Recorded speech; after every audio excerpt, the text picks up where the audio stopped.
Bonjour à tous, bienvenue sur la chaîne YouTube de l'équipe CrossFitballer. On se retrouve aujourd'hui pour une nouvelle séance d'entraînement.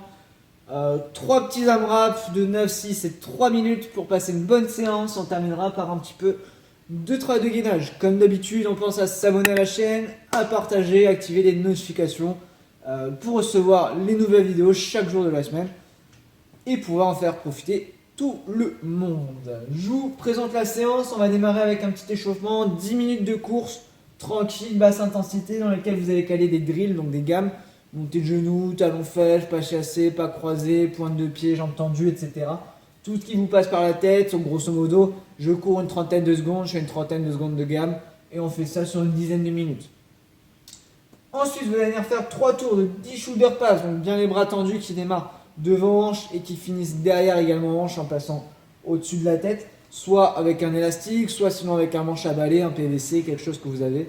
Vous poussez bien à pousser dans les épaules, à garder les bras tendus tout le long. 10 bent over row, donc buste penché, parallèle au sol. Je démarre bras tendus, je viens tirer aux hanches, soit pareil avec un élastique, soit sinon dumbbell, kettlebell, sac à dos, ce que vous avez pour ajouter un peu de laisse et commencer à travailler, activer nos dorsaux et nos biceps. Et 10 dive bomber ensuite, donc c'est l'espèce de push-up en ondulation.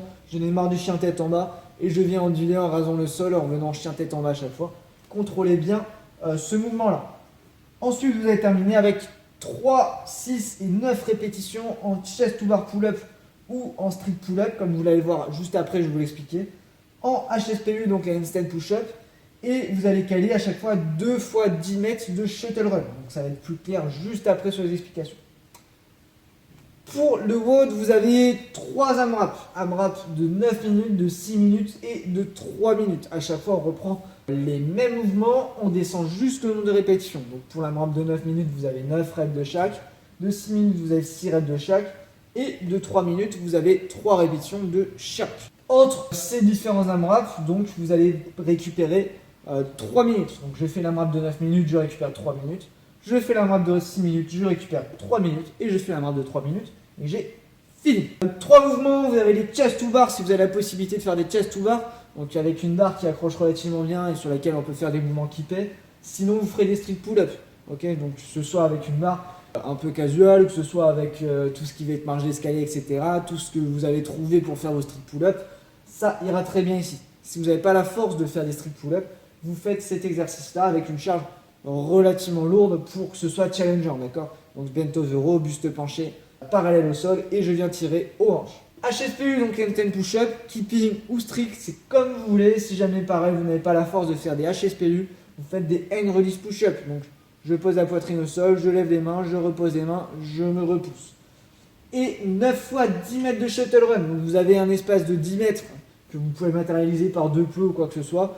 Et tout simplement, je viens courir 9 fois de l'un à l'autre, d'accord, en touchant à chaque fois le plot. Vous tournez là-dessus pendant 9 minutes. Ensuite, c'est exactement la même chose sur les 6 minutes, sauf qu'on a 6 répétitions de chaque. Et sur les 3 minutes, sauf qu'on a 3 répétitions de chaque. Essayez de me conserver les séries sans les breaker à chaque fois, d'accord? Quitte à récupérer un petit peu, profiter des shuttles pour récupérer un petit peu. Mais si vous arrivez à conserver les séries sans les breaker et avoir des transitions relativement fluides, vous ferez de bons scores sur ce WOD là. Je vous ai dit travail de gainage pour finir, 2 petits Tabata. Donc je rappelle, le Tabata c'est 4 minutes au total, 20 secondes de travail, 10 secondes de récup. Vous allez alterner entre 2 mouvements, donc hollow rock et V-snap pour le premier. Donc hollow rock, la banane, lombaire plaqué au sol, bras tendus, et je viens tanguer comme vous allez voir sur la vidéo d'avant en arrière sans me déformer. Et V-snap, vous partez tout simplement de cette position là et vous allez venir monter les jambes tendues à la poitrine à chaque fois, d'accord? Et le deuxième, donc sur la chaîne postérieure, vous démarrez sur le ventre, arch rock, bras tendus devant, jambes serrées derrière. Je viens tanguer d'avant en arrière sans me déformer. Et arch snap, pareil, je démarre de cette position là et je viens monter les jambes et le buste en même temps à chaque fois. On est bon pour cette séance là. Comme d'hab, s'il y a des questions, n'hésitez pas à m'envoyer vos messages. On se retrouve demain pour la prochaine séance d'entraînement. Je vous souhaite un bon courage avec ça, une bonne séance, une bonne fin de journée et on se dit à demain.